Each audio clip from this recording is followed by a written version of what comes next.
Michelle huffed angrily as she noticed that her dream catcher had fallen off the ceiling again. She checked under the bed, behind the nightstand, even in the bathroom in case it had rolled inside. Nothing.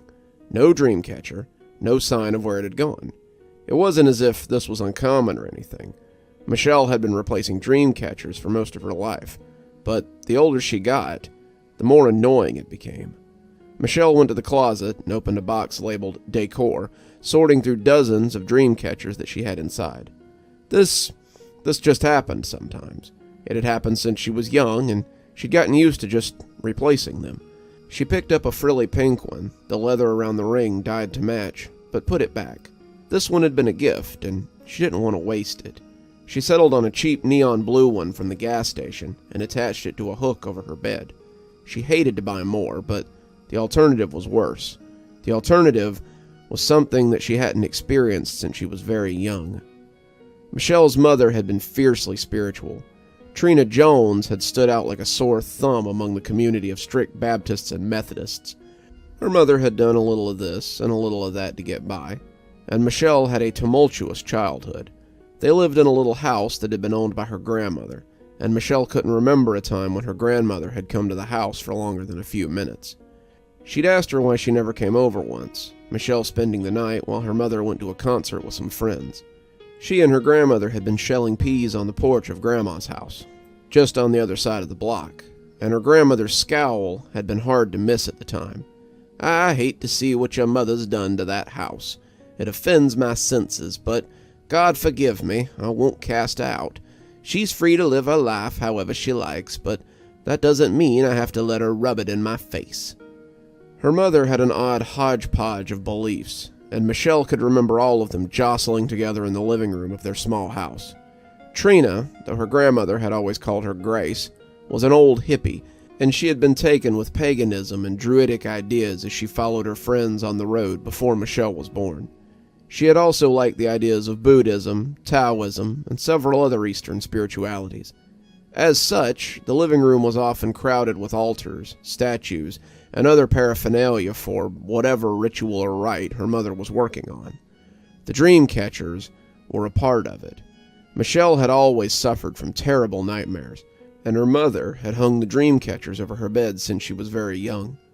Her mother had also noticed the rate at which the dream catchers disappeared, but if she knew why, she never said.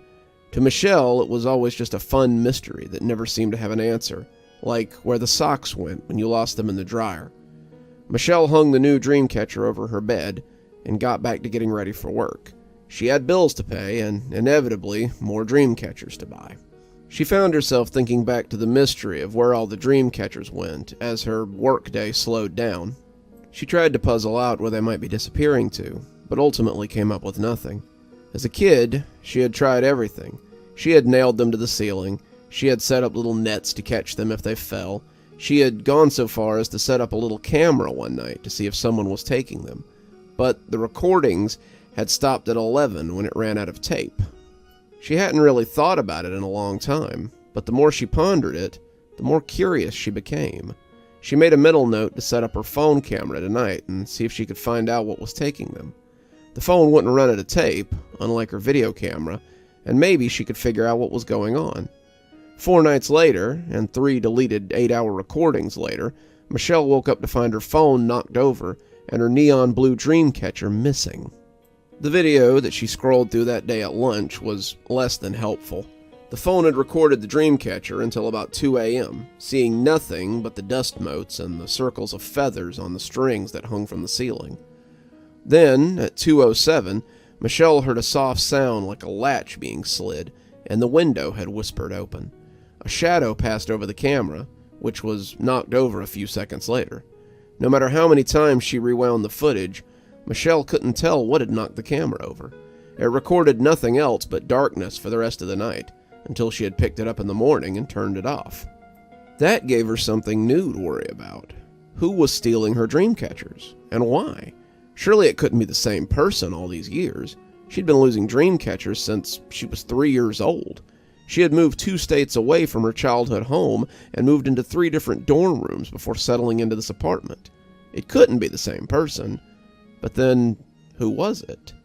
As she sat in traffic that day, she felt moved to call her mother, and as she dialed the number, she felt silly.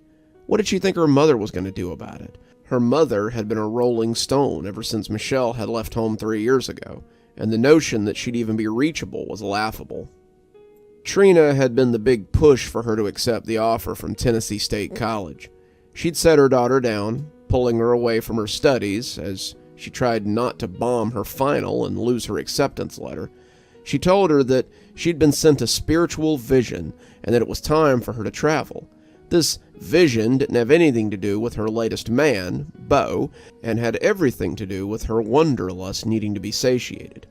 I'll stick around long enough for you to graduate, but after that, I'm hitting the road and giving the keys back to your grandmother. Michelle hadn't talked to her much in those 3 years, but she thought she might have some insight in this. She picked up on the fourth ring, and Michelle could hear soft guitar music and the sounds of laughter in the background. "Hey, sweetie, what's the occasion? I haven't heard from you in months." I need to talk to you about something. I'm a little scared, and it's kind of important." Michelle heard the sound quiet as her mother walked away or stepped into someplace. "What's wrong, Micah? You need a reading or some crystal healing? I can send you some vibrations through the phone if you..." But Michelle cut her off before she could get going. If she let Trina get rolling, they'd be on the phone all night. "I need to know about the dream catchers. Why did they go missing?" There was a long pause, and Michelle was worried that she had lost her. "Mom, are you still hanging them?" she asked. And it wasn't the voice she was used to hearing from her mother. It was low and scared, at odds with her mother's usual gregarious nature. "Of course, but I've been thinking a lot about them lately, and I just don't stop hanging them, Michelle. I know it's a pain, but trust me, they help. But why do I just..."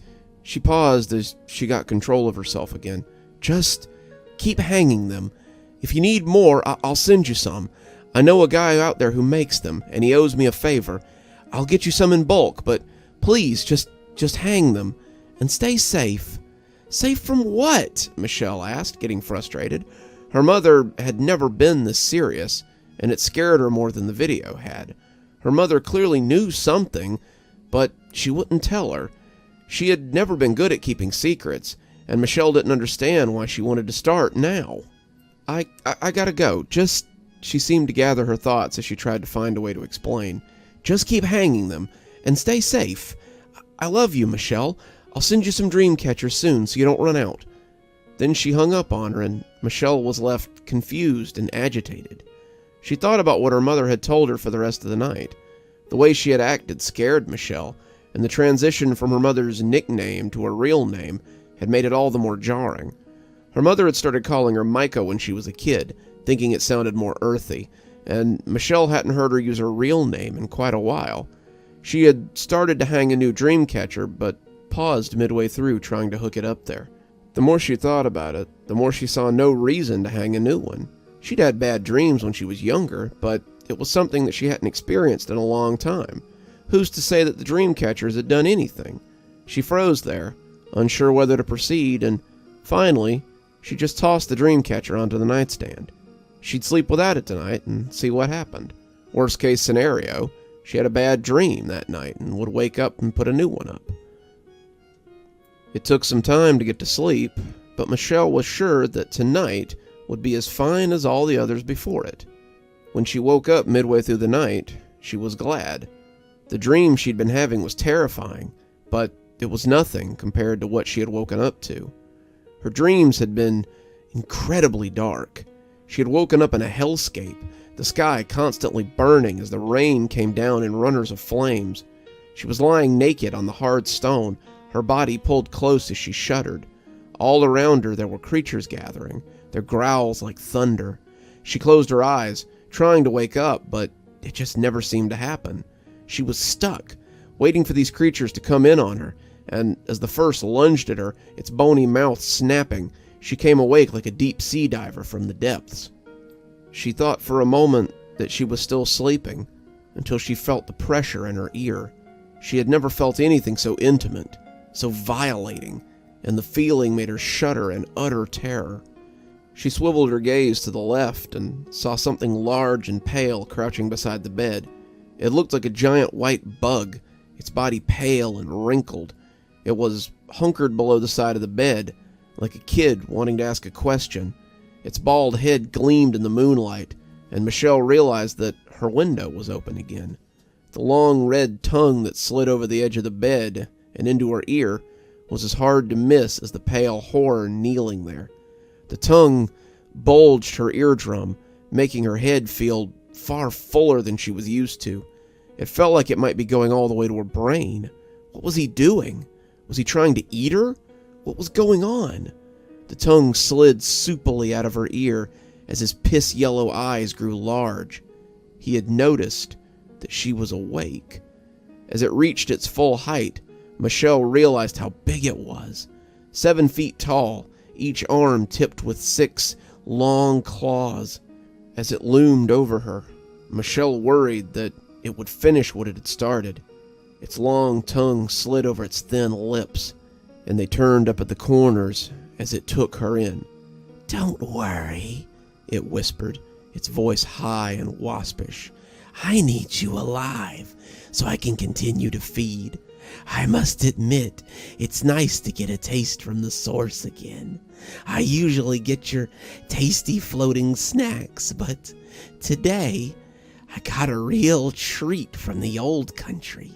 Its tongue slid over its lips again, its face a rapture as it remembered the flavor. It climbed out of her window, its body groaning as its bones leaned into the twists. But Michelle felt utterly paralyzed. She didn't understand what was going on. What in the world was that? Had that been what her mother had been trying to protect her from? Had she known about it? Why hadn't she just told her?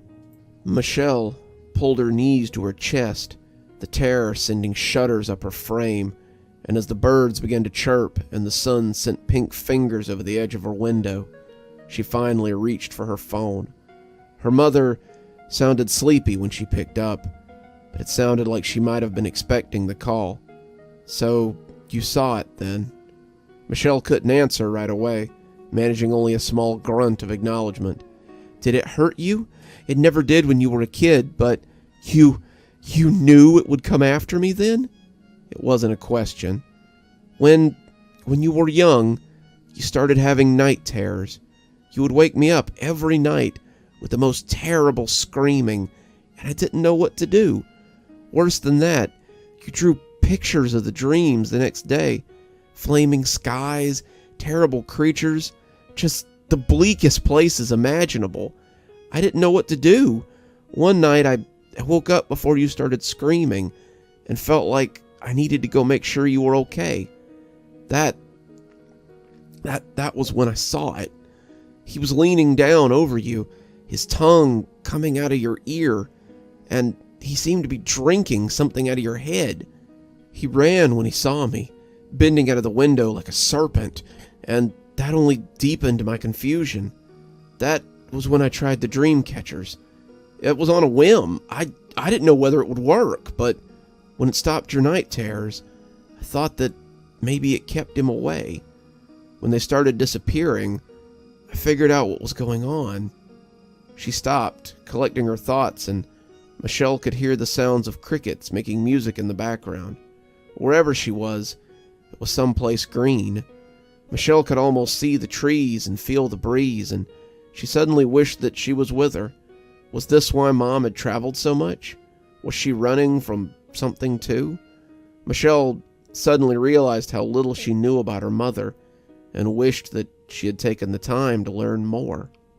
The dream catchers don't do anything besides what they're supposed to. They take your dreams and store them inside those strings. Whatever these things are, and I mean things because I don't believe there's just one of them. They like eating your nightmares. The dream catchers distract them, give them something to eat instead. That's why you need to keep hanging them. Michelle wanted to ask more, wanted to know if her mom had any idea about the places she saw in her dreams, but instead, she just reached for the dream catcher on her nightstand. I'll be in touch, Michelle whispered, hanging up as She stood on the bed to attach it to the ceiling. She wouldn't feel safe again until it was back in place. In truth, Michelle wondered if she'd ever feel safe again.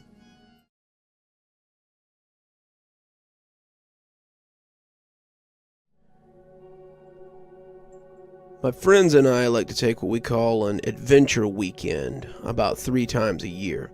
We met in college while we were brothers in Pi Beta Kappa. There's Jared, Max, and Raj, and me, of course. PBC is a forever kind of brotherhood, but we took it a little more seriously than most. We all live in different parts of the United States, but 3 times a year, we come together for these 3 to 5 day trips that are just epic.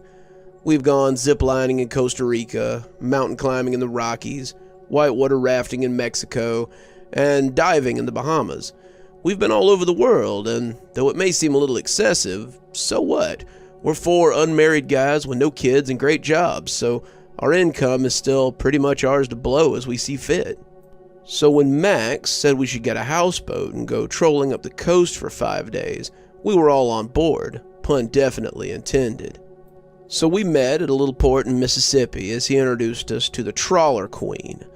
She was a 2-cabin houseboat with a living room, a party deck, 2 monster motors, and a galley with enough beer and snacks to keep the party going for 7 days and 6 nights. We were stoked, to say the least, and as Max pulled us out of the marina, we knew this was going to be an adventure for the books. That statement would prove to be a little too prophetic. I haven't really properly introduced the guys yet, and it's important that you get the group dynamic down. Me and Jared were the jocks of the group, a pair of gym rats who were constantly on the grind for the perfect physique. Max was our resident cool guy, just a chill dude who liked to party and usually organized our little adventures. Raj was our brain, and most of us probably wouldn't have graduated without him. He was probably the smartest guy in the frat, and he'd helped a lot of us keep our GPAs up so we could keep our various grants and scholarships. We all had our parts to play, like the A-team, and each of us made up for some shortcoming in the group. Max had charted our course so that we could stop sometimes and spend our nights partying in different ports. Biloxi, Long Beach.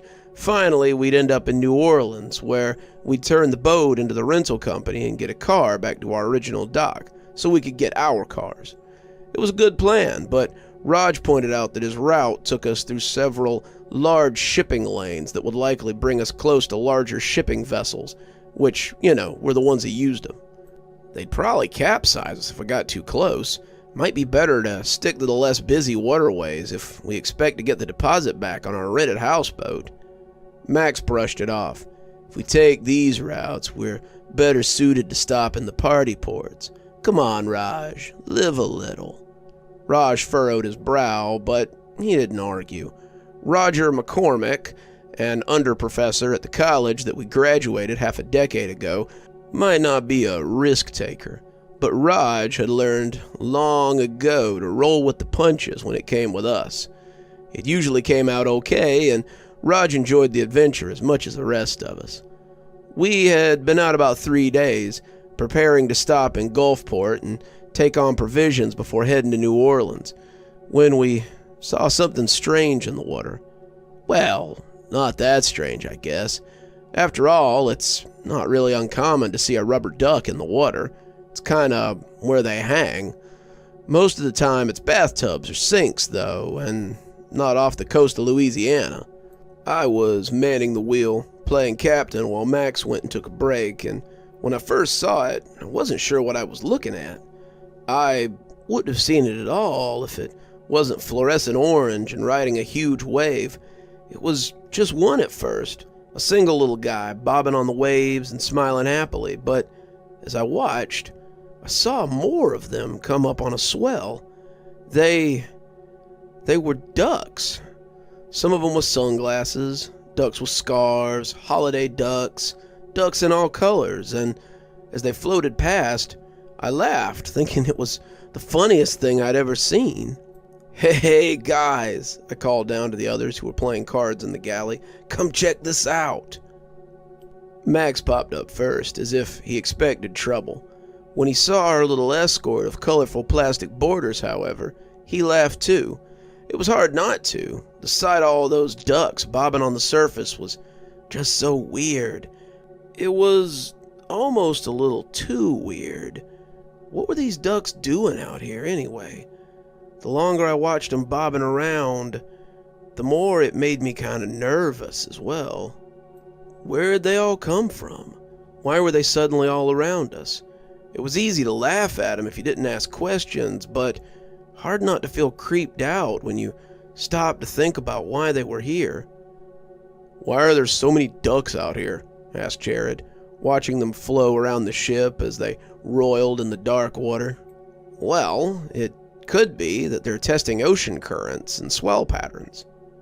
Max had taken the wheel again, a large wave splashing against the bow and sending a few of the ducks onto the deck. He gave Raj a weird look, though. "What?" "Ocean current patterns. Sometimes oceanography institutes will release a bunch of rubber ducks and watch wave patterns and changes in tidal flow. They've got little trackers in them so they can plot their course, which helps them decipher currents and stuff." Jared picked up one of the ducks and squeezed it, eliciting a friendly squeak from the smiling toy. "Seems like it'd be bad for the environment. Wouldn't it lead to all kinds of environmental problems?" Raj furrowed his brow as Jared squeaked it again before tossing it into the water. He started picking them up and throwing them into the black soup, a few of them skipping across the surface before disappearing into the night. I realized we'd been a little farther from the coast than Max had meant for us to be, though I could still see it.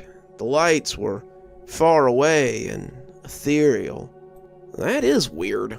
The ones they usually use are made out of cork or something biodegradable. Even if they're rubber, they usually don't squeak."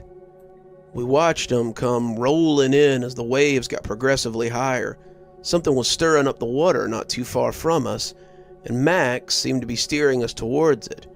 When I mentioned this, he said he just wanted to see what it was. His curiosity piqued. Might be a ship in distress or something. Maybe we could help him. He had some idea of being a big hero or something, but I wasn't sure that we could do anything if it was a big transport ship. They'd have a lot more people than our little boat could hold. A boat that sometimes felt a little full with 4 people on board.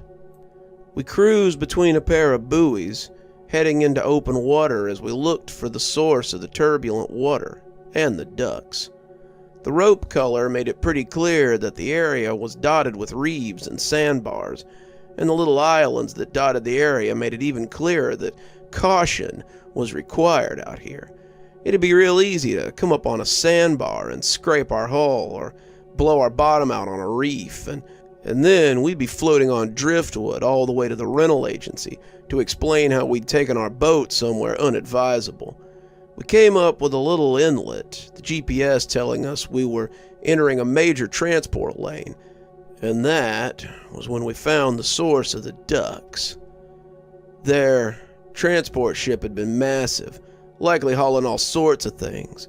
Most of it was sinking to the bottom of the ocean.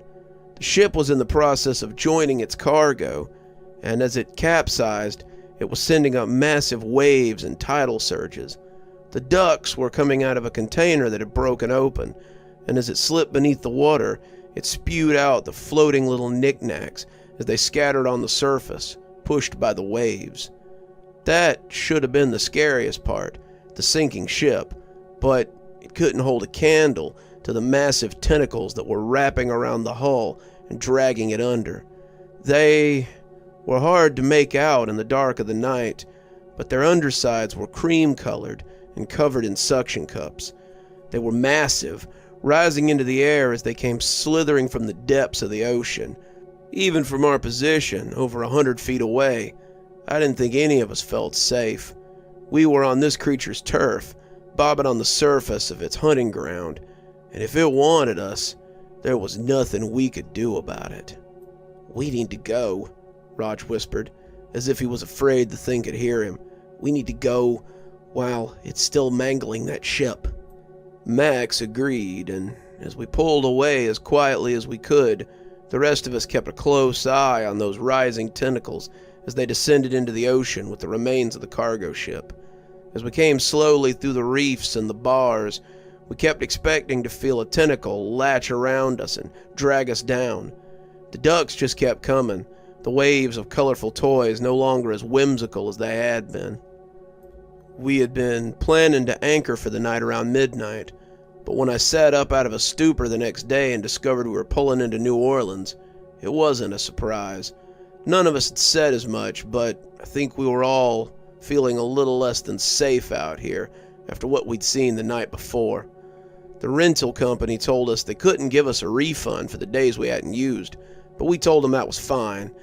I didn't feel safe until my feet were on solid ground again, and I've never been happier to live in a landlocked state. We had fun with the rest of our trip, exploring the Big Easy and taking in the sights and smells of the city, and after a few nights of leisure, we started to wonder if it had all really happened. Maybe we'd just gotten spooked by all those rubber ducks after having a little too much to drink. Maybe we had a group hallucination.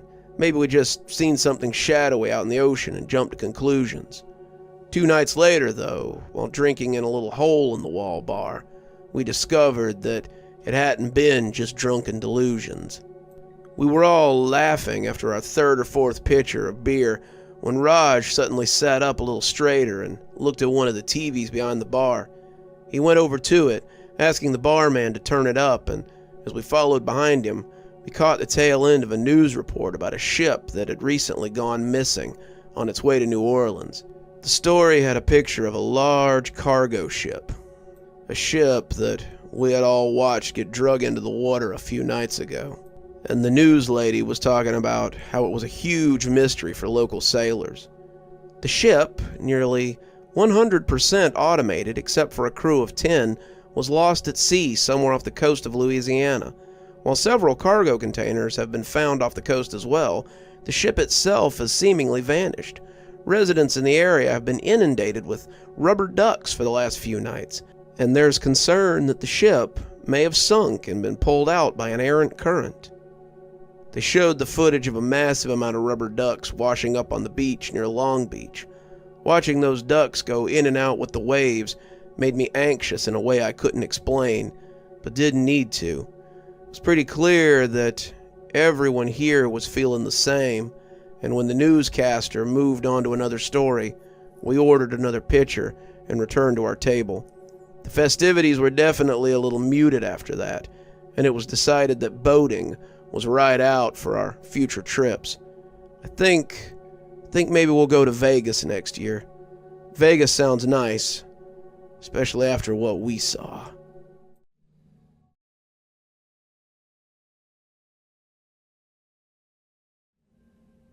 The mirror showed Dominic reflections that weren't his own. The mirror was an oddity, but an oddity that he would come to rely on. The hell is this thing? Dominic had been browsing for things he could sell at his local thrift store, and the mirror had caught his eye. It stood out because this shop didn't usually put trash out with their junk. The mirror was fractured in 7 places, and it looked like someone had punched it in the center and sent spider cracks through the glass. At first he thought it was some kind of joke mirror, because when he looked at it, he saw 7 different reflections, and only 2 of them were his. The 2 that were him were on the top right and the bottom left. The left one showed a much younger Dominic as he shuddered on a metal frame bed in Clarence County Prison. At first, he thought it was just some inmate. Everyone kind of looked the same with a bald head and stripes on. But he would never forget that cell. It had the swastikas carved on the wall behind it, the legend that stated "cops are bastards" below it, and the picture of his then wife that he had stuck up with toothpaste to add some color to the cell. It was him all right, but the one across from it was much more interesting. The top right showed Dominic picking up a painting in the art section, a painting with a price tag on it that read $2,000 in your pocket. Dominic was no fool. He wanted to make sure this wasn't some kind of weird trick first. He'd grown up in gangs and living rough, and he knew a hustle when he saw one. It was an impressive hustle, to be sure, but it still smelled like a hustle to him. Dominic went to the little section they had for art, and sure enough, there was a weird picture of women sitting on a balcony, their faces seeming to grin and scream all at once. The price tag on the front was not for $2,000, however, and was for a much more reasonable $10. Dominic thought it over, pulling out his phone as he snapped a picture, and looked to see what it was worth. He found a page for some artist named Roland DePriest, and it just so happened that a lot of his paintings were going for big bucks since he'd recently offed himself. A quick look told Dominic that this was indeed a DePriest, and the going price for it was about $2,000 as of this afternoon. He picked up the painting and the mirror, deciding to take both home with him. "What you want that ratty old mirror for?" asked Mr. Drussel, looking at the broken glass without much interest. Clearly, he couldn't see what Dominic saw in it, and that might be for the better. "I like the frame," Dominic lied. "Think I might use it for something." Mr. Drussel looked at the painting in a precursory way, but shrugged as he tapped it all up on his calculator. $10, he said, holding his wrinkly hand out with expectation. Mr. Drussel did business in cash and did not truck with the little plastic card machines. "What about the mirror?" Dominic asked, not wanting to get scammed after the fact. Take it. I can't sell a broken mirror, and the frame looks ugly anyway. If you want it, then by all means, take it off my hands. Just don't cut yourself on the glass. I'd hate for you to try to sue me after I gave you such a great deal on it." Dominic nodded, thanking Mr. Drussel as he left the little shop with a tinkle of the bell overhead. The painting sold for the proposed $2,000 to a scalper friend of his, and the mirror Dominic hung in his bedroom. For a week, the mirror did little more than show him going about mundane tasks, and Dominic began to wonder if he really had been had. The little inmate still stayed in his cell, sometimes going out for chow, but mostly just staying and looking sad. That tracked, Dominic had spent a lot of his time being sad about one thing or another. Sad that he was stuck in prison for 5 years at first, then sad that his wife had left him towards the end. He tried to figure out what the other spots meant, but they were kind of mysterious. The middle two showed awful things he didn't like to think about. He was a tough guy. He'd been in his fair share of scrapes and seen people get killed in his lifetime, but this stuff was so much worse. People beating kids, people killing their wives, people hurting animals, and everything in between. The one next to it wasn't much better. He could see mothers tucking in starving kids, homeless people crying as they used the last of their money for a bottle of cheap alcohol, even little kids huddled together as they hid from someone. Some of what that mirror showed him was terrible, but some of it was as helpful as the painting had been. The top left panel showed a woman he knew all too well as she went about her daily life. He should know her. She was his ex-wife. The bitch had divorced him while he was in prison and took most of his stuff while he was too incarcerated to do anything about it. She had taken advantage of him while he was at his lowest, and for that, he hated her. In that respect, he thought of that tab as his eternal enemy, and even wrote it on a post-it note and stuck it to the wall. The mirror turned out to be useful when it came to avoiding her, proving itself one day just as he was about to leave. He was going out on a date, his hair freshly cut and his cologne not too heavy, when someone knocked on the door. His date was supposed to meet him at the restaurant, but he thought maybe she'd come to pick him up instead, and came out of the bathroom towards the front of the house. He was walking past the mirror when he suddenly saw his ex standing outside a very familiar door. She did this sort of thing sometimes, especially if she could Facebook stalk enough information to realize he was serious about someone. He hid out, letting her knock for a while longer, but she finally got bored and left. Dominic was only a few minutes late for his date, and used this little peephole often so he could avoid running into his ex. On the other hand, the bottom right panel showed him an older man he had never met before. Watching that guy was like watching lifestyles of the rich and famous. He ate expensive food, drove expensive cars, wore expensive clothes, and went to bed with somebody new every time Dominic noticed. He decided to leave that label blank for now, not really sure what he was seeing or how it would come to affect him. He found that on days when he didn't have anything better to do, he was checking the mirror to see what he could see. Dominic had definitely found some windfalls from the mirror. The 3 scratch-offs he'd won kept his rent paid, but he was looking for another big score like the painting. On the top right, Dominic was back at the thrift store, but it was a different one today. Dominic watched as he picked up an expensive-looking fur coat, putting it on as he preened a little in front of the mirror. Then, he stuck his hand in the pocket and pulled out a diamond watch that, even to an untrained eye like Dominic's, looked expensive. The thrift store was known to him, a little second-hand store on Mulbank, and after checking that his ex was still at her job, he decided to go see if lightning would strike twice. The thrift store wasn't crowded, and the coat was loud enough to be seen from the entrance. Dominic assumed that it would reek of liquor and cheap cigars, looking like some wannabe pimp's prop, but the coat was in immaculate condition. The tag said it was a Vanderfur, a brand even Dominic was familiar with. He put it on and went to the mirror, preening a little as he'd seen himself do. The coat looked good, very good in fact, and it would go well with some of the shoes he had at home. As he stuck his hand into the pocket, however, it was time for the moment of truth. At first there was nothing. Then suddenly, his fingers touched the harsh surface of an expensive watch. Dominic pulled out a Rolex with, honest-to-God, diamonds on the face. The whole thing gleamed obscenely, and Dominic longed to slide it on and feel the weight of it. This was the sort of thing that he had dreamed of as a kid, driving around town in a fancy car, with a hot girl in the passenger seat, and an expensive timepiece on his arm, in a primo coat. He'd be the envy of anyone he knew, but as he turned to go, he heard someone at the counter asking about the coat. "It was a Vanderfur. I donated it this morning, but my watch must have fallen out in the pocket. Please, I beg you, I need that watch back. It belonged to my father, and it has great sentimental value." Dominic intended to walk right on without acknowledging the man, finders keepers and all that, but as he caught sight of him in profile, he felt his breath whoosh out in a gasp. It was the guy from the broken mirror, the guy who lived so lavishly. Dominic couldn't have said why, but suddenly he was tapping the guy on the shoulder and holding out the expensive watch. "I heard what you were saying, sir.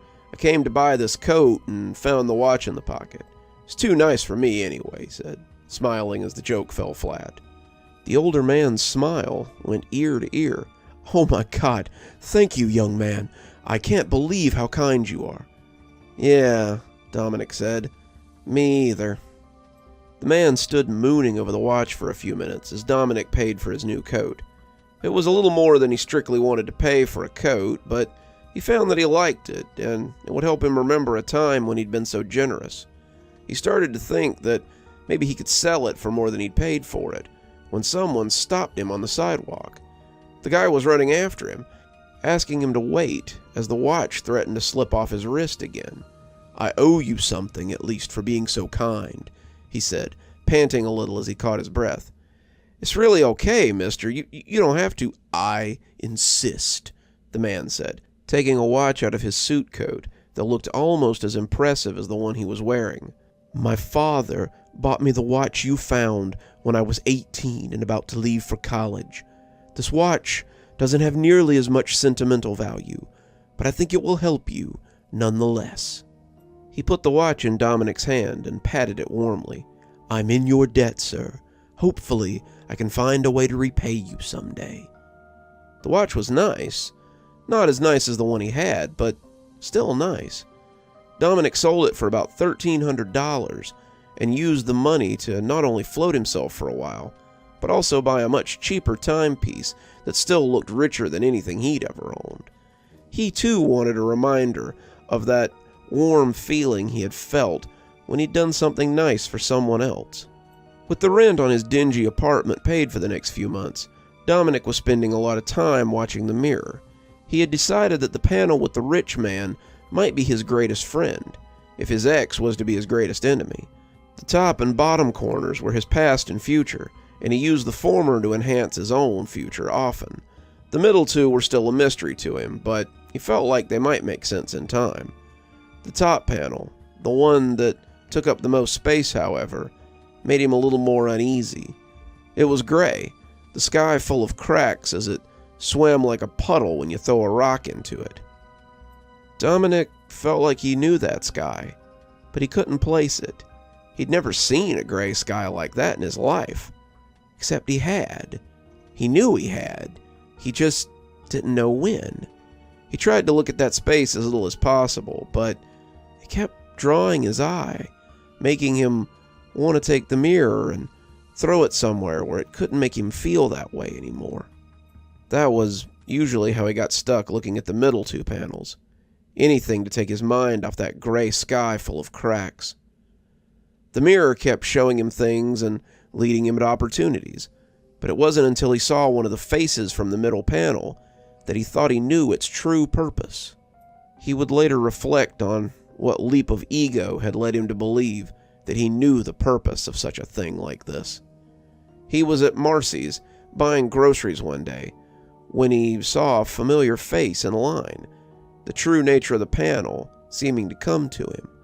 He'd seen the woman before, too many mouths to feed and not enough hours in the day to work to feed them. She was standing at the register, her card having been declined, deciding between a gallon of milk and a box of diapers, to diaper the baby or have milk for the other 4. "Here," Dominic said, paying the cashier the remainder from his own wallet. He had no idea why he had been so moved to help, but it made him feel good to do so. The woman thanked him profusely, almost to an embarrassing degree, but Dominic told her not to worry about it. She could pay him back if she felt strongly about it, and here was a little more to get her through the week if she needed it. The woman cried as she tried to refuse him, but the money went into her purse regardless, and Dominic smiled as he watched her go. After that, he began to use his money to help others more often. The mirror helped him invest his windfalls, helped him change his life for the better, and as he grew, so did his altruism. Suddenly he was no longer giving money to single mothers or tipping bills into homeless people's cups, but he was helping the city open shelters, providing programs with startup capital so they could offer meals to people in need, and changing the poverty-stricken neighborhood he lived in for the better. That was how he reconnected with the man from the thrift store, and it was a meeting that would change his life forever. The mirror had shown him that today he would meet someone who would change his life, but he had never expected it to be the man who had begun his charity. As he gave the keynote speech, he could see an ocean of faces that had once looked hopelessly out of the mirror at him. He had given them the hope that they now saw, and the feeling made him tingle. He had always wanted to be someone who could help others, even as he struggled to help himself. He had never realized it. He had something worthwhile to give now, and he was on top of the world. As he ladled punch into a plastic cup, he heard a voice that he hadn't thought of in 4 years. "Looks like you've come a long way since the thrift store. I almost didn't recognize you until you started to speak up there." Dominic turned, and there was the man who had given him the watch. He extended a hand. "We've never been formally introduced. I'm David Rothschild, philanthropist and tech mogul." "Dominic Fraser, it's nice to see you again." And it was nice. The two of them talked for the rest of the afternoon, and when they parted ways at sunset, they were already working out plans for a venture together. Dominic had given him some stock advice, something the mirror had showed him the day before, and the two parted with promises that they'd get together again very soon. Dominic returned to his apartment, the same dingy one-bedroom he'd lived in for years, wanting to see what the future had in store now that he'd found a man like David to partner with. Instead of grand business ventures and philanthropic outreach, however, he was greeted with himself, stabbing his new friend to death. Dominic stared at the mirror for a moment, unsure of what he was seeing. This couldn't be his future.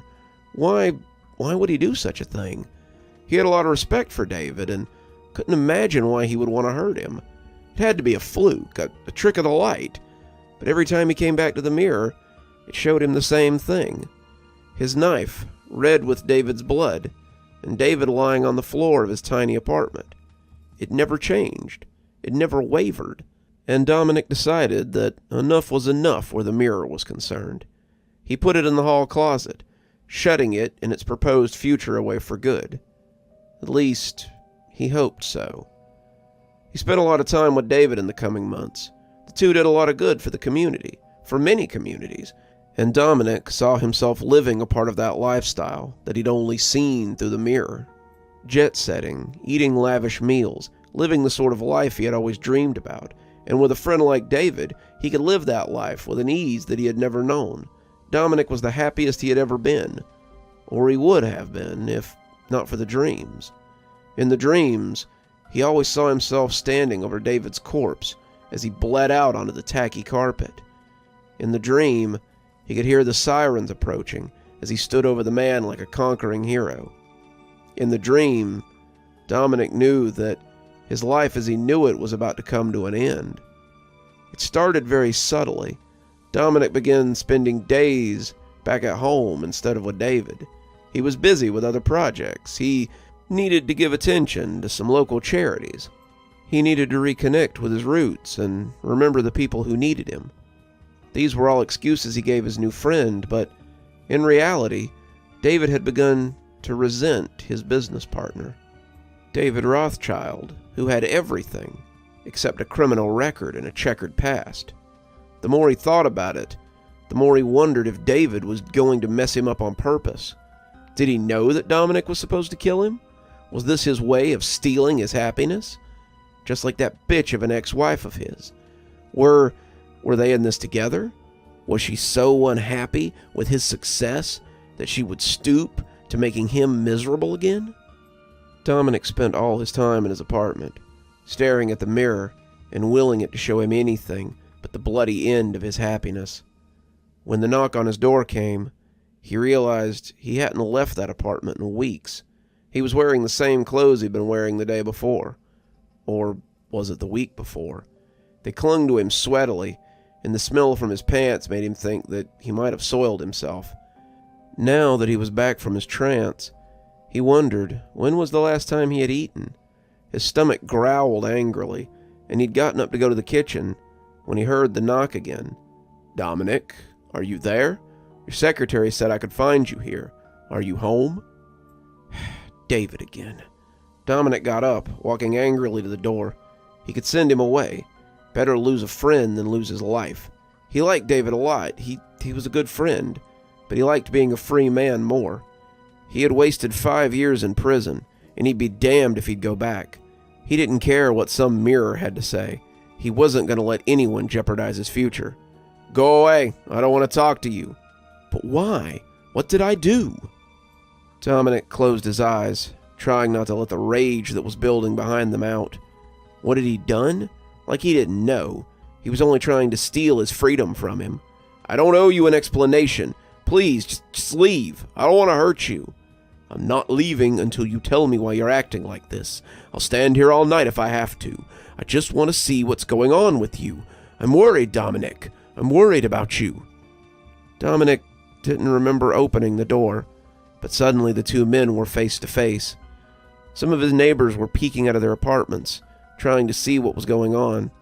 Dominic just knew they would be something to talk about tomorrow, and he shuddered to think what sort of stories they might weave. A lover's quarrel? Maybe David had stolen Dominic's girlfriend? Maybe they had stolen money from each other? Who was to say? And all of it would likely paint Dominic the worse for it. "I don't want to talk to you. I don't want to see you. Can't you just respect my wishes and—" "Something's going on. You're not acting like yourself. Did someone say something to you? Did you hear something? There's a lot of rumors going around about me. It's the same with most rich people in my circles. I just want to know why you're so—" Dominic was sick of hearing it and shut him up the only way he knew how to. David's tooth flew down the hallway when he hit him, and suddenly the two of them were rolling around the floor and throwing punches. It was the kind of ugly fighting you see in desperate people, and as it rolled into the apartment, Dominic realized he couldn't pummel David into submission. Despite being a decade older than him, the man was in better physical shape than he ever had a prayer of being. As David rained down blows on him, Dominic sent his hands searching for something to defend himself with.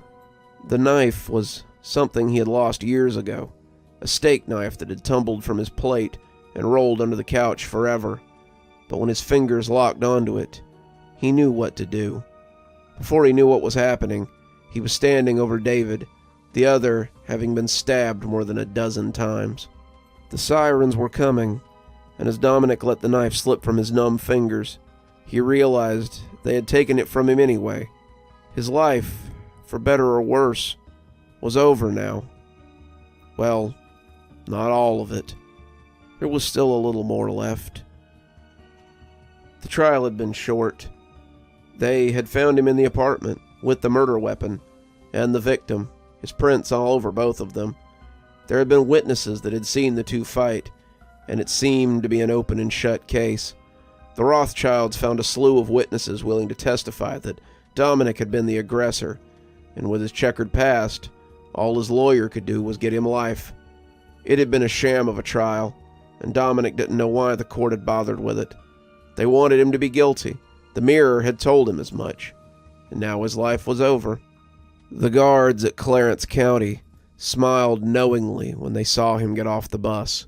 "Welcome back," that smile seemed to say, "and didn't we tell you you'd be back?"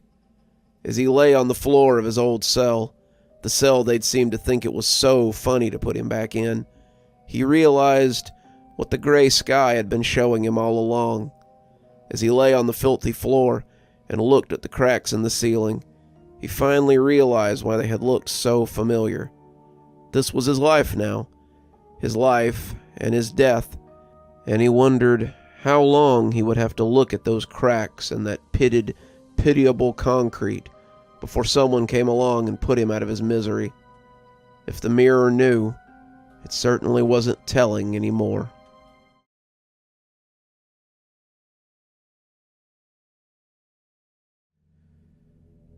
Mark and I grew up together, meeting in nursery school when we were about 2. We played with the same toys, learned the same games, read the same books, and when we started school, we were both delighted to find that we were in the same class. I didn't really notice the chair at the foot of his bed until we were 6. We were playing Super Nintendo in Mark's room, being rambunctious and probably making a lot of noise. Our game of Mario Kart had turned into a little bit of horseplay, and when I bumped into the old wooden chair at the end of his bed, he jumped up like he'd been scalded. He picked it up, dusting the seat like it might be offended as he placed it carefully back where it had been. "Sorry," I said. "I didn't mean to push your chair over." "That's okay. It's just got to sit there. It's kind of important." "Why is that?" I asked as he reached for his controller to go back to playing the game as if nothing had happened. "Oh, that's where my guardian angel sits at night." He said it in that way that made it very clear this was both something he believed in and was as normal to him as the toast he'd had for breakfast. When he noticed I hadn't picked up my controller to begin playing again, he looked back at me in confusion and seemed surprised by my look of stunned interest. "Your what?" "My guardian angel," he said. "What, you don't have one at the end of your bed every night?" I told him I didn't, and he seemed surprised. "Huh, Mom said everybody had them." He tried to go back to the game again, but I found myself much more interested in this guardian angel thing than our game of Mario Kart. As kids, you get used to hearing your playmates spout out about all kinds of odd things. Sometimes they don't really make sense. This, however, had been endorsed by a grown-up. To a kid barely into his 7th year, the word of an adult was still something I put a lot of stock into. If his mom had told him this, then it had to be true. And if a real angel sat at the end of his bed every night, then I wanted to know more about it, or even see it if I could. "Okay," he said, so when I was little, I woke up and found something at the foot of the bed that scared me. I thought it was a monster at first, but when I went and told my mom about it, she said it was my guardian angel. After that, we left a chair so that it could sit, since before it had just been standing at the foot of the bed. "And it comes every night?" "Every night. And now I'm not afraid of him, since I know that he's there to watch over me." The whole thing interested me greatly. Mark's family didn't strike me as particularly religious. I don't even think he went to church. So the idea of Mark having a guardian angel, and not me, was a little bit weird. If it was a real thing and Mark wasn't just pulling my leg, I wanted to see it too. That was when I started bothering Mark's mother, my mother, and Mark about having me over for a sleepover. We were getting to that age where sleepovers were pretty common, but it seemed like they just never had a good time to do it. There were always weekend plans. My parents were religious, so we always went to church on Sundays. I started trying for Friday night, or Saturday maybe, but there just always seemed to be something to stop us from spending the night at his house. As if in answer, Mark came to stay at my house a couple of times. That was fun, but it ultimately wasn't what I wanted. We couldn't see Mark's guardian angel at my house after all, so I kept asking and asking if I could stay the night, and finally we found a time that made it work. We were in second grade, a whole 2 years after I started asking, when my parents suddenly needed to go out of town and didn't have a way to bring me with them. It was right in the middle of the school year, and they needed to go to a funeral from Thursday morning to Friday night. It wasn't really the sort of thing you could bring a kid to, and I suggested that maybe I could stay with Mark. My parents liked the idea. We had hosted Mark a few times, so his parents could have a date night or visit relatives, and so they called to see if it was something they could do. Mark's parents said they'd be happy to help, and I was filled with excitement as I packed my bag for a couple of days at Mark's house. Wednesday night was a blast. Mark's dad grilled hamburgers in the backyard while we played on the slip and slide. Mark's mom had rented a game from Blockbuster that we took turns playing. We watched some TV in the living room. His parents said we could stay up a little later than usual, and when his mother said it was time for us to get ready for bed, I felt excited all over again. As I lay on my pallet that night, sleeping in the shadow underneath Mark's bed, I was filled with anticipation as I watched the chair. I'd waited for years to see this, and I wasn't going to sleep until I saw it. The chair just sat there, a mute hunk of wood, and as the lights went out and Mark's last-minute chatter turned into soft snoring, I tried my best to stay awake. I wanted to see it, but as I began to yawn more frequently, I wasn't sure I'd make it. I wondered if Mark really had just been pulling my leg, and as the alarm clock on the nightstand went from 10:30 to 11, I thought it'd be a real joke if there never was an angel, and he'd just been having a laugh at me all these years. As my eyes grew heavy, I tried to keep awake until it got there. Inevitably, though, I lost the fight and fell asleep. I came awake suddenly in the unfamiliar darkness of Mark's bedroom. It was very early, and as I sat up with a start, I remember feeling that momentary sense of confusion. Where was I?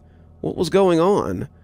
That was when I remembered that I was at a sleepover at Mark's, and why I was at a sleepover at Mark's.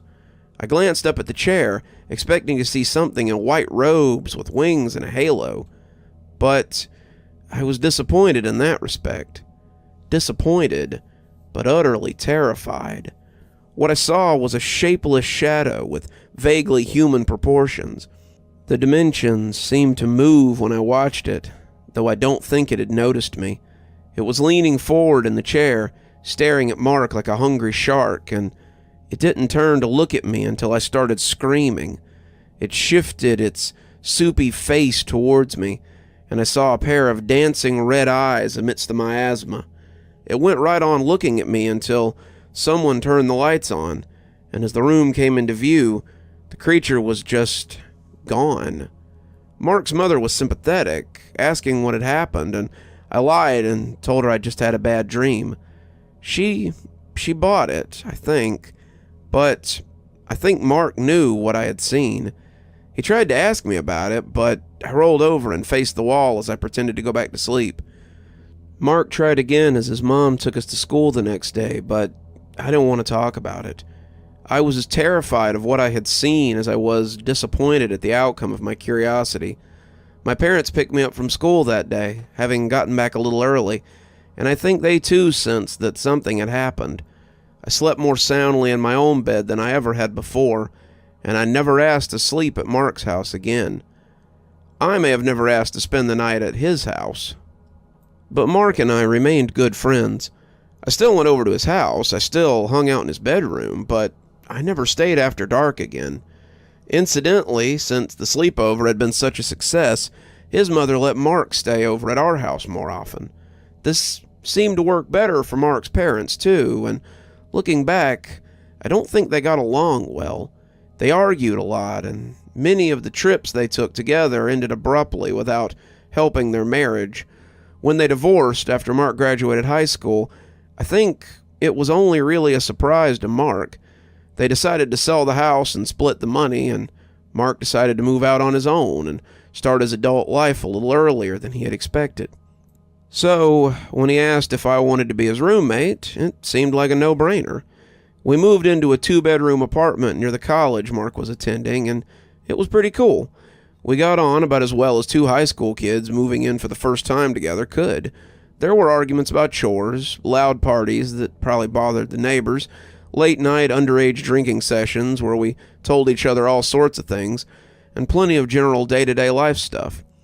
The things we had meshed well together in our new home, except for one thing he had brought from his old house that stirred up some memories I didn't want to think about. I was helping him move his things out of the back of his dad's F-150 when I caught sight of something that I hadn't thought about in years, though it had played quite often in my nightmares. Picking up a stack of boxes revealed a familiar wooden chair that had sat at the end of Mark's bed for as long as I could remember. It was the chair that the angel had sat in and watched him sleep. I asked him why he had brought it with him, and he looked at me like I was a fool. It's where my guardian angel sits. Duh. Why wouldn't I bring it? I had kind of hoped that the angel was just an at his house kind of thing, and the thought that it might be in our apartment at night gave me the creeps. My boss had been asking if I'd be interested in working the night shift for months, and after seeing that chair sat with such care at the end of his bed, I went and told my boss that I was ready to accept. I wanted to live with Mark and help him out, but I just couldn't stand being in that house at night. I could tell that Mark was a little miffed that I wouldn't be at home at night. Night was kind of the only time he wasn't at school or work, but he understood that the bills had to be paid. I don't think he actually understood why I'd taken the night shift. If I was off, I always kept my door locked and slept facing the wall. If the angel ever came into my room, I never knew about it. I certainly never left a chair at the foot of my bed, and I guess if it came to our house, it stayed in Mark's room. Though I guess in the end, it worked in Mark's favor. I was at work one night, playing on my phone and watching cameras, when my phone rang. I saw that it was Mark and figured he was just making sure I was going to be home in the morning before he had to go to school. When I picked up, however, he sounded frantic. Mark was yelling about needing me home right away and how he needed help calling the police. I told him to calm down and just go ahead and call the cops, but he said he couldn't until he cleaned up a little bit. Then he said the most chilling thing I'd heard since we were kids. The angel got him. Got who? I asked, still not sure what was going on. The intruder that broke into our house. I called my boss and told him about the situation, and he agreed to come work for me so that I could get things sorted out. I offered to come back, but he said there was no need. I was probably looking at police reports and other paperwork anyway, but to let him know if I wasn't going to be in tomorrow night so that he could make arrangements. He even said he'd pay me for the night. My boss was a good guy, one of the best bosses I've ever had, and I always appreciated how helpful he was. By the time I got home, Mark was in a tizzy. With good reason, too, since it looked like someone had exploded across his floor. There was blood on the walls, blood on the carpet, blood across the bedspread of Mark's bed, as well as hair, meat, and bones everywhere. The bones were splintered and broken, and everything looked like someone had been fed into a wood chipper. I didn't know what to make of it, but the most striking was the blood splashed across the plain wooden chair that sat placidly amidst the gore. I pulled Mark into the living room and asked him to tell me exactly what had happened. After a few glasses of water and a little scotch, he finally stopped shaking enough to tell me. He said he had heard the guy come in with a key, and he thought it was me. He had rolled over and went back to sleep, already seeing the angel there and feeling safe as he usually did. When he heard rustling in the living room, he thought it was a little odd, but figured I was just settling in for some gaming. When his bedroom door opened, he knew something was amiss. I didn't usually go into his room at night, especially not after what Mark considered bedtime, and the door opening made him turn to confront whoever it was. He had sat up in bed, looking at the person silhouetted in the hall light, and that's when he saw the angel turn its head to look at the intruder. "What the hell?" the guy said, his voice deep and confused. Mark said he had taken a step into the room, fiddling with something in his pocket, but he never got out what he intended to use. Suddenly the angel was standing, and Mark said it just sort of blurred at the guy.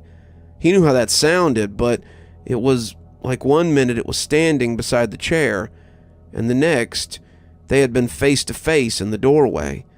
He had reached out towards him, his hand sinking into the man's chest, and the intruder had made a noise like he was having indigestion. The angel simply pulled him to pieces. He had ripped him right down the middle, long ways, and that had been where most of the blood had come from. He had thrown him against the wall, well, half of him, and the other half he had dragged to the floor and began to eat. Mark said that had been the worst part, watching it eat. It didn't eat like a normal creature. It ate by pressing its formless head against the body. Parts of the body just disappeared. It was like watching something that I couldn't see devour somebody. As it ate, Mark had gotten shakily out of bed and moved slowly around the perimeter of the room. He had watched the thing as he went, unsure whether it would hurt him or not, and when he came to the door, his hands trembled as he reached for the light switch. Just as the lights came on, the creature had looked up in surprise. Its eyes almost looked betrayed, and as he dissipated, Mark was left with the remains of its feast. I don't know what to do. The cops are never going to believe that some weird angel that I've had since I was a kid tore this guy apart. This is a little excessive, even for a home invader, and I'm afraid that I'm going to be in trouble. It's probably going to incriminate both of us for me to put this in here, but we came up with a story that wouldn't sound quite so crazy. The story was that Mark had been in the bathroom when the guy came in. Mark had locked the door and hunkered down to wait on them while they started taking things. While hiding, Mark heard something going on in the bedroom, and when everything had gone quiet, he came out to find the guy like that. It was a shaky story. The cops were likely to raise an eyebrow at it, but Mark isn't a very big guy, and the idea that he might have hidden instead of trying to confront a home invader isn't too far-fetched. No more far-fetched than the idea that he could rip a guy in half. So we called the cops, and after answering some questions and a trip to the station for some more questions, we were put up in a hotel for the night while they checked out our apartment. It turned out that the guy who had come in to rob us was the landlord's nephew. We've had several apartments that had been broken into without much sign of a break-in, and the cops finally had their answer. The nephew has been using the keys from the main office to go into people's houses, and he usually chooses places where no one was likely to be home. I'd met the nephew on the on-site gym a few times, and he knew I worked nights and likely thought my apartment would be empty, not realizing I had a roommate. They found a lot of evidence at the nephew's apartment, an apartment owned by his uncle too, so the case seemed pretty open and shut. Most of them thought that he'd had an accomplice who was on drugs or something, and the two had just gotten into a brutal exchange over some of the plunder. We actually got a small reward for calling it in, though I think our landlord had mixed feelings about the whole incident. Mark threw the chair out after that. He just didn't feel safe with it at the end of his bed anymore. The angel had been his guardian, and it had protected him, though maybe a little overzealously. It's unclear whether Mark would still be alive if it hadn't been there, but it seemed that, like me, Mark had seen more than he was comfortable with when he'd seen it attack the guy. He put the chair by the dumpster, and somebody must have taken it because it was gone by the next day. I don't know if the angel still comes back to the foot of his bed or not, but if it does, I guess it's standing these days.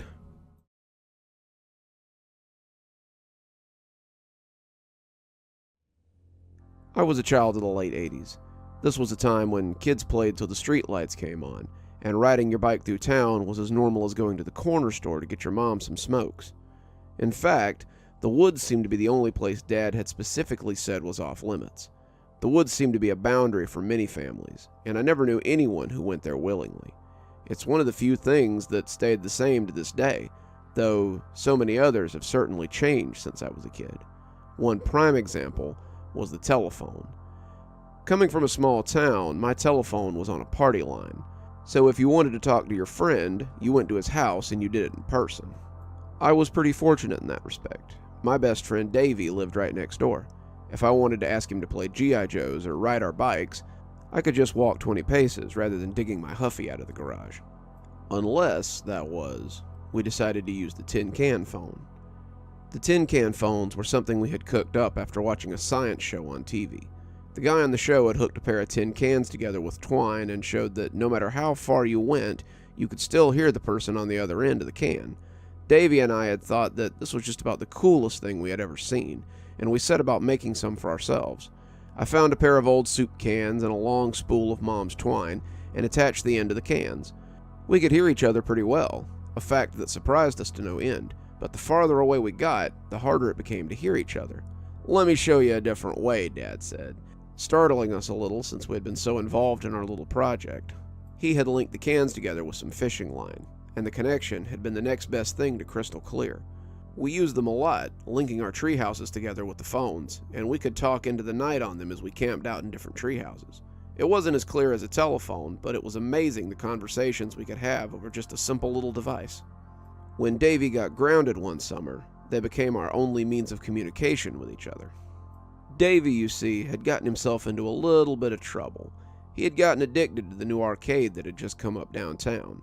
The laundromat that had once been there had been cleared out, but I can remember smelling detergent and fabric softener every time I went to play a game of Pac-Man or Galaga. Davey and I went there a lot, but Davey seemed to have developed an unhealthy love for the games. Any money that he could scrape together was shoved into the arcade machine, and I remember noticing that he was absent from school in the middle of the day and suspected that he had snuck off to the arcade. When the truancy officer brought him home around lunchtime one day, his parents finally decided that enough was enough. He was grounded for the summer. They told him that he might manage to earn some of his stuff back with good behavior, but forbid him to go to the arcade until he could get a handle on his addiction. Davey and I talked over the tin can when we could, but Davey made it pretty clear that his parents would take that away if they found it. We would camp out every weekend when the weather was fair, and we talked most of the night, me suddenly being Davey's only real connection to the world. So when I picked up the can one night, calling for Davey through the 100 feet of fishing line, I was surprised to hear someone else pick up right away. As it turned out, though, it wasn't who I was expecting. "Hello?" said a small voice, not like Davey's at all. It sounded like an adult trying to do a bad imitation of a kid's voice. "Who's this?" it said again, and I remember shaking off my uncertainty as I remember that Davey liked to do voices sometimes.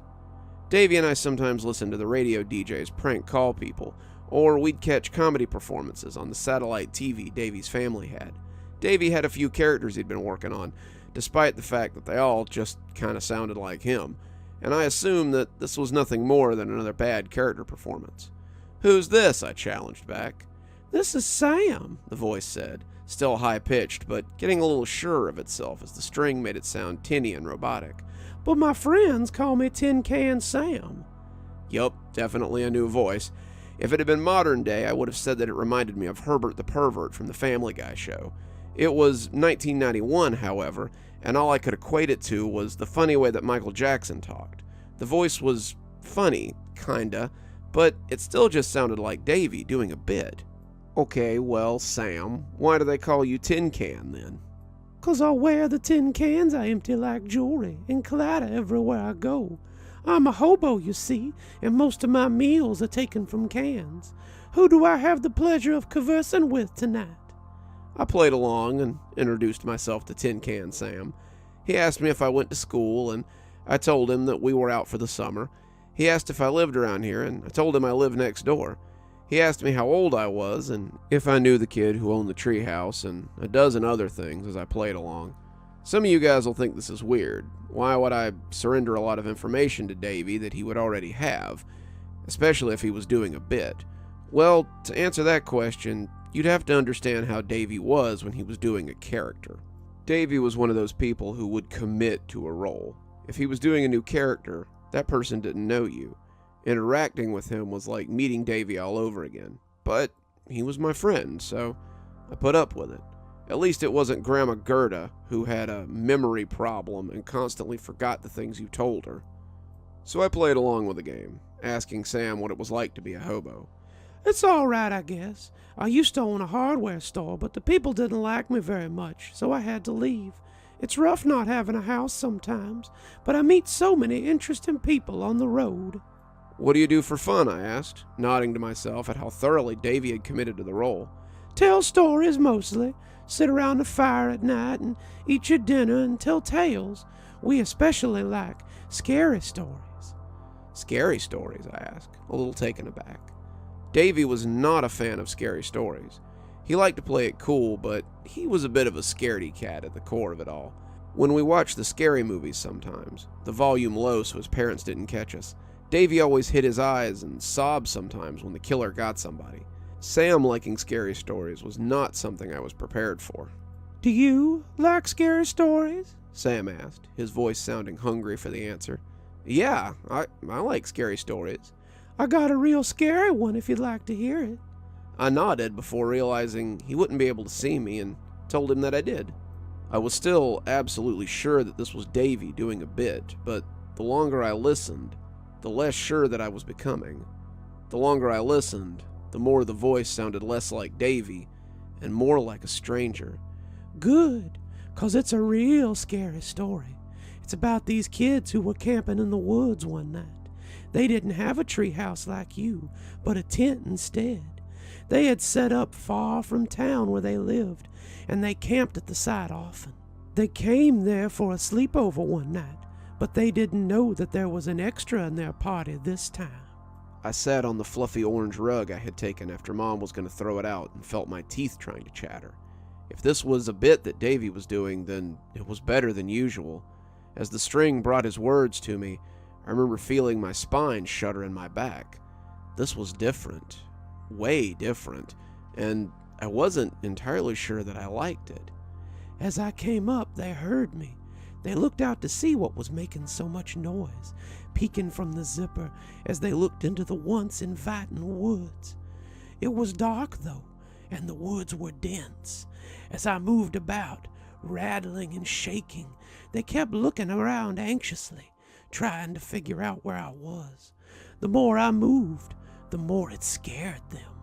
They thought I was a ghost or some sort of spook, and the longer I rattled, the more they shivered. It was windy that night, and I seemed to be everywhere. Oh, okay, Davy, said my voice shaking a little as I watched the fire and my lantern dance. I don't like this game anymore. Who's Davy? I told you my name's Tin Can Sam. Now where was I? I looked out the window, trying to see if Davy was in his treehouse, but the branches of the big oak his dad had built it in obscured the structure. All I could really see was the string as it hung taut between us. Oh, that's right. I could hear them whispering over there, discussing their chances if they ran. They didn't think they stood a chance if they stayed, but if they ran, well, they believed I could only catch one of them. They were arguing, starting to yell, and as they got louder and louder, I crept up to their tent. I'd have had them then and there, but suddenly they burst out of the tent and ran in every direction. I smiled as they ran, knowing that I could easily catch more than one of them. Stop it, Davy, I yelled, the story creeping me out, and when coupled with the voice he told it in, I don't want to hear any more. Despite this, I felt unable to take the can away from my ear. I caught them, and I cut them. I sliced them, and I diced them. I cut their throats, and I sliced out their tongues. I cut their legs, and I took off their fingers, and when I turned my attention to the third boy, I knew I could get him before he got home. I took off after him, my cans rattling like ghostly chains. He kept glancing behind him, hearing my clatter as I got closer and closer. His feet slapped against the ground, and if he'd hit a single root, we wouldn't be having this conversation. I was so close, my knife still wet with his friend's blood, and as I lunged, he jumped over a small fence and came into his backyard. I stood, watching as he tripped and rolled onto the grass of his house, and when he looked back, I melted into the woods. His race won. I let the tin can fall to the rug, not wanting to hear anything else as I scrambled to the ladder to my treehouse and pulled it up. Unlike the children in the story, I was not in a tent. I knew that no one could get me if that ladder was up, and as I dragged it into the treehouse, I could see a shadow as it hunkered at the edge of the fence that separated my yard from Davy's. It was a man, a skinny wisp of a man, with strings of cans hanging off him. He looked up at me as I looked down at him, and even in the dark, I could see his broad white teeth as he grinned. I slammed the trapdoor shut, but even in my tree fort, I wasn't outside his reach. As I hunkered on the carpet, I heard his voice ooze from the can as he left one final word on the matter. "Tell your father. He was right to tell you to be cautious of the woods." He may have said more, but I threw the can out the window then and heard it tonk as it landed in Davy's yard. I spent the rest of the night with my knees against my chest, jumping at every sound outside as I listened for the clank of cans. I didn't come out when the sun came up, and when someone called my name from the ground, I jumped in surprise. Looking out my window, I was happy to see that it was my dad. I came down the ladder, leaping into his arms as I cried against his shoulders. "What's the matter, kiddo? You have a bad night?" he asked, smiling but clearly concerned. I felt him stiffen when I told him what Tin Can Sam had said, and I felt him hug me even tighter. "I'm so sorry," he said. I never slept in that treehouse again, and after I told Davy about what had happened, I don't think he did either. I'm an adult now, and my parents' house is my house. After Dad died of a stroke while I was in college and Mom passed away a few years later, Melinda and I decided to move into what was the largest part of my inheritance. Our children love the big backyard, the treehouse that I've refurbished and repaired, but I always warned them to stay out of the woods. They always begged to be allowed to explore, but I've put my foot down where the woods are concerned. I've never seen Tin Can Sam again, but if I ever think that maybe I imagined it, all I have to do is listen carefully on quiet nights. Sometimes, if you listen closely, you can still hear the clank and jangle of the old cans as they blow in the breeze.